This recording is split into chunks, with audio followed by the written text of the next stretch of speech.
Sumber malapetaka kehidupan itu terdapat di perut gitu.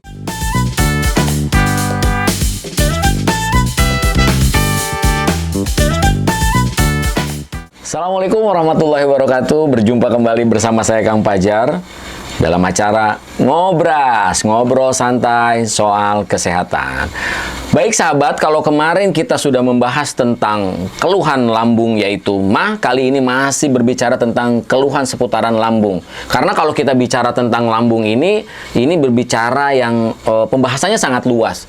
Bahkan ada anekdot yang mengatakan sumber malapetaka kehidupan itu terdapat di perut gitu. Kenapa? Satu jengkal ke bawah jadi syahwat, satu jengkal ke atas jadi hubud dunia. Jadi memang anekdot-anekdot seperti itu ternyata ada benernya juga gitu. Orang yang sudah perutnya bermasalah, maka moodnya juga akan bermasalah. Bahkan semua tatanan kehidupannya akan ikut jadi berantakan gitu. Yang ini akan kita bahas ya, berantakannya seperti apa, Kang? Nah, ini dia. Kita mulai dengan keluhan selanjutnya.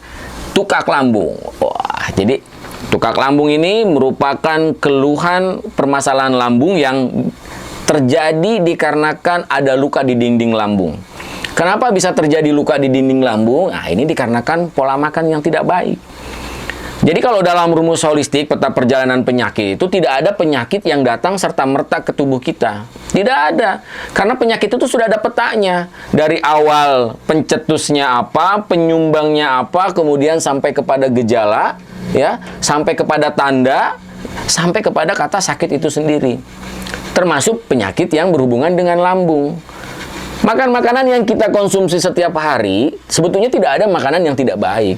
Semua makanan baik, toh Allah menciptakan segala sesuatu di muka bumi ini pasti memiliki manfaat. Tapi jadi tidak baik karena apa? Pertama, dikonsumsi bukan berdasarkan kebutuhan tubuh. Kedua, dikonsumsi dengan cara berlebih.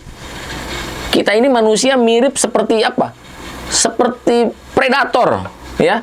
Kadang kita nggak akan pernah berhenti makan sebelum kenyang. Jadi indikator kenyangnya versi manusia bukan terdapat pada kita bersendawa, bukan.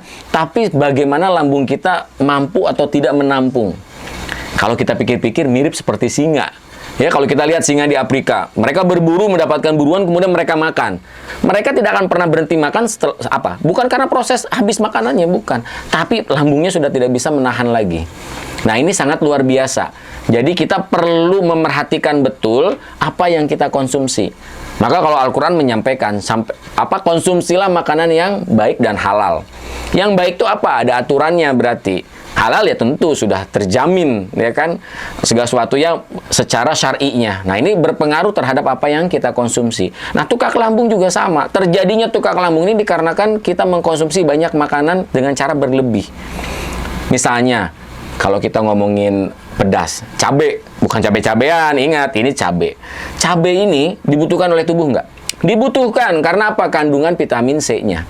Bahkan kalau kita keluar negeri ya, itu kalau musim dingin tuh banyak orang yang memakan acar dari cabai ya, timun dari. Ternyata itu bagus untuk kelembaban kulit.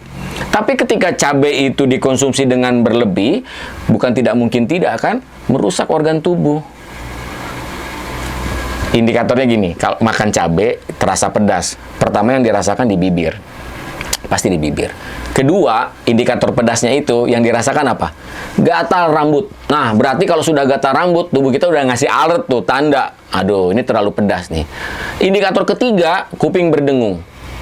Ada orang kita juga, orang Indonesia ini makan kalau pedas, kalau belum berdengung kupingnya, dia belum ngerasa itu pedas. Berarti kebayang nggak berapa tuh tahapan indikator yang sudah terlewati?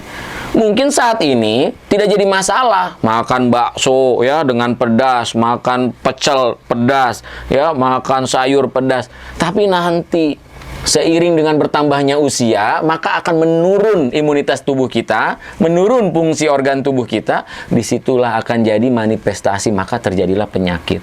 Jadi, kasus tukak lambung ini betul-betul harus diperhatikan pola makannya. Apa yang perlu dihindari? Tadi, pedas, asam, dan santan. Pedas baik jika dikonsumsi dalam jumlah tertentu. Mood buster, biar seger Kang, makanya yang pedas. Oke. Asam. Asam ini kalau dari segi holistik, ini berhubungan dengan organ liver. Kecenderungan orang yang suka asam, ini biasa mudah kecewa. Kemudian yang terakhir santan. Santan kalau hanya dimasak dalam 1 kali waktu, kemudian dikonsumsi, not big deal. Good for health. Karena apa? Ada lemak bagus yang dibutuhkan oleh tubuh. Tapi kalau santan ini dimasak kemudian berulang-ulang terus dikonsumsi, nah ini yang jadi masalah. Proses pemasakan berulang-ulang, pemanasan berulang-ulang ini yang jadi masalah untuk tubuh. Nah, sampai sini kita coba pahami. Hakikat terjadinya penyakit itu berdasarkan peta perjalanan penyakit. Oleh sebab itu, yuk, mulai hari ini, jaga lambung kita. Jangan biarkan lambung kita ini menderita dikarenakan apa? Ego kita yang hanya memuaskan diri kita. Makanan itu terasa nikmat, terasa enak dari mana? Bukan dari aromanya, bukan dari pandangannya, bukan dari citra rasanya. Tapi nikmatnya itu dari mulai masuk mulut sampai dengan tenggorokan.